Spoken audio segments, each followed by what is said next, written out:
In the quiet corners of the internet, in 2008, when the world was struggling with one of the worst financial crises in modern history, an anonymous figure known as Satoshi Nakamoto posted a white paper titled, Bitcoin, a peer-to-peer electronic cash system.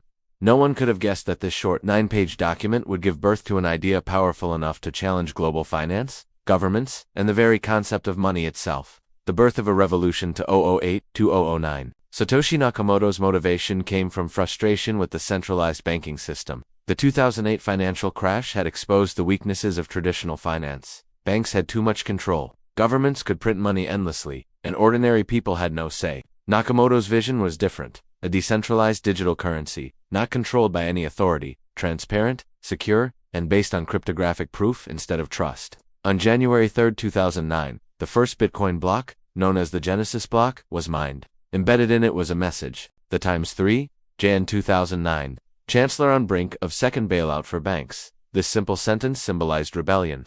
Bitcoin was meant to be freedom, money of the people, by the people, for the people. The early Bitcoin network was just a handful of enthusiasts and coders. Nakamoto mined about 1 million Bitcoins in those first months. There was no value yet, no market, no exchange rate. It was just an experiment in cryptography and trustless systems. The first real transaction, 2010. Bitcoin's first real-world use came on May 22, 2010, when a programmer named Laszlo Hanyecz bought 2 pizzas for 10,000 BTC at the time. That amount was worth about $41. Today, those same Bitcoins would be worth hundreds of millions of dollars a day now. Celebrated annually as Bitcoin Pizza Day. This event proved Bitcoin could function as real money. Soon, online forums began discussing Bitcoin prices, miners started appearing globally, and people started trading BTC on small exchanges.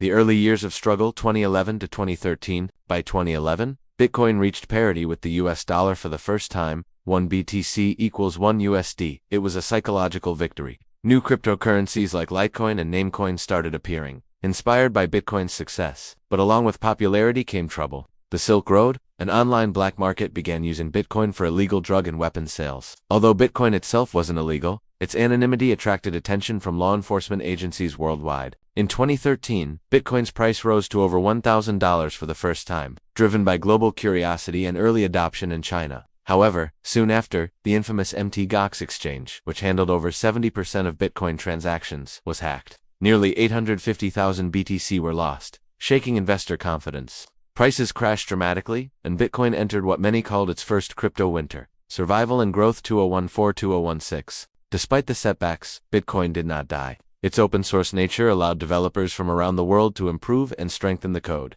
Exchanges became more secure, new wallets were created, and the concept of blockchain, Bitcoin's underlying technology, started gaining attention from mainstream industries. Financial institutions began to realize Bitcoin wasn't just internet money. The blockchain could record data securely and transparently without a central authority. Banks, governments, and tech giants began exploring it for supply chain tracking, payments, and contracts. During this time, Nakamoto disappeared completely from the internet, leaving behind his digital footprints and a legacy that no one could fully unravel. To this day, Satoshi Nakamoto's identity remains one of the greatest mysteries in technology. The boom of 2017. By 2017, Bitcoin was no longer a secret. It had become a global phenomenon. Major media outlets started covering its price movements daily. The introduction of initial coin offerings, ICOs, flooded the market with new cryptocurrencies. Everyone wanted a piece of the digital gold rush. Bitcoin's price skyrocketed from under $1,000 in January 2017 to nearly $20,000 by December, a 2,000% increase in 1 year. However, the rapid rise also brought volatility and scams. Governments started regulating exchanges, banning ICOs, and warning investors of risks. By early 2018, Bitcoin's price fell below $6,000, marking another crypto winter. The institutional era 2019-2021. The story took a dramatic turn in 2019 and beyond. Instead of dying, Bitcoin matured. It started to be viewed not as currency, but as digital gold, a store of value, resistant to inflation. When the COVID-19 pandemic hit in 2020, central banks printed trillions of dollars in stimulus money. Inflation fears rose, and investors began looking for alternatives to fiat currency. Bitcoin became that alternative. Big companies like Tesla, MicroStrategy, and Square began buying Bitcoin in large quantities. PayPal and Visa announced plans to support crypto transactions. For the first time, Wall Street began to take Bitcoin seriously. In 2021, Bitcoin hit an all-time high of $68,000. It became a trillion-dollar asset class. Celebrities, athletes, and even politicians started endorsing it. Countries like El Salvador made Bitcoin legal tender, the first nation in history to do so. The crash and the lessons 2022-2023. But the crypto world is never stable for long. In 2022, the collapse of major projects like Terra Luna and the bankruptcy of FTX, one of the largest crypto exchanges, sent shockwaves across the market. Bitcoin's price dropped below $17,000, wiping out billions of dollars in value. Despite this, the technology remains solid. Developers continued to build Layer 2 solutions like the Lightning Network, which made Bitcoin transactions faster and cheaper. Slowly, trust began to rebuild. Bitcoin's resurgence 202 for 2025. By 2024, Bitcoin had once again started to rise. The halving event, which cuts Bitcoin mining rewards in half every 4 years, reduced supply and increased scarcity.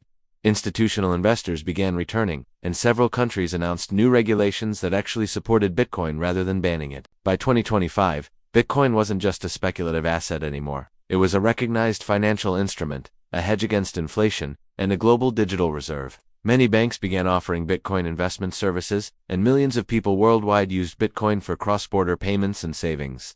The power behind Bitcoin? The power of Bitcoin lies in its decentralization. There is no CEO, no company, no government controlling it. The network is maintained by thousands of computers called miners across the globe, all verifying transactions and securing the system through cryptography. The total supply of Bitcoin is limited to 21 million coins, ensuring it can never be inflated.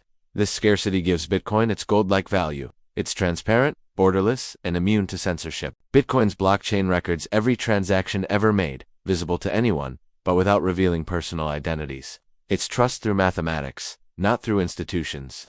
Satoshi's legacy to this day. No one knows who Satoshi Nakamoto truly was, a single person, a group, or even a government project. But Satoshi's creation changed how humanity views money. Before Bitcoin, we needed banks to store and transfer value. After Bitcoin, we learned that money could exist without intermediaries. It became a form of digital freedom, a protest against corruption, and a hope for billions living under unstable currencies.